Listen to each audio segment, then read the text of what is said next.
Hey Junior Power Kids, it's Miss Dana. Welcome to the clubhouse. I am so excited to have you here today to hear a story from my very favorite book called the Bible. That's right, and whose book is the Bible? Yell it really loud. God's book. You guys are so smart. And how many books are in the Bible? Yell it really, really loud.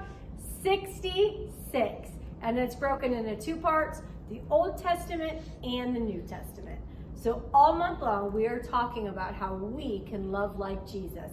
So we are looking at stories from when Jesus was walking here on earth. And those are all from the New Testament. So in our story today, Jesus was eating dinner with his best friends that we call the disciples. And when they were done eating, Jesus got up to show them something really important.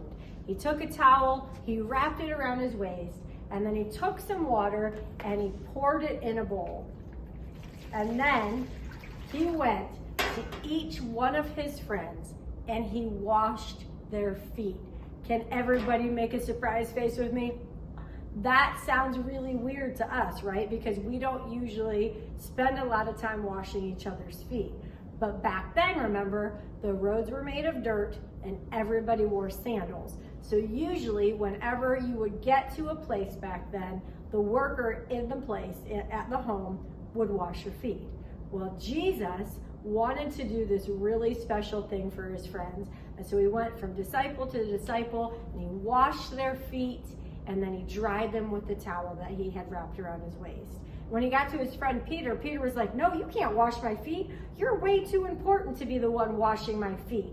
And Jesus said, if you really, really want to follow me, I need to do this for you. So when Jesus was done washing all of his disciples' feet, he told them that the reason that he washed their feet was so that they would know how to love like Jesus. That he wanted them to love each other and that he wanted them to love other people the way that he loves us. And guys, sometimes loving people isn't as easy as it sounds, is it? So sometimes showing people love means that we do something that's hard, but it's something that's important to that person. So let's think of some examples. What about, do you think when you are at home, you can do your chores and like clean up without being asked and without complaining? Pat your head if you think you can do that.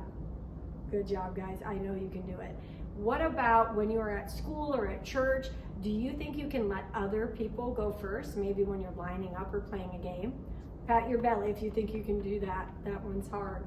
What about when someone says unkind words to you? Maybe they're just feeling a little grumpy.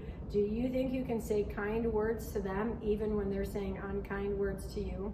Jump up and down if you think you can do that. That's a really hard one. Okay, last one. Do you think you can clap and cheer for someone when they do a good job? Clap your hands if you think you can do that. Very good. Now guys, like I said, loving like Jesus isn't always easy, but you know what you can do when you need help? You can pray to Jesus and ask him to help you. He wants you to love like him, and you can do it. See you next time.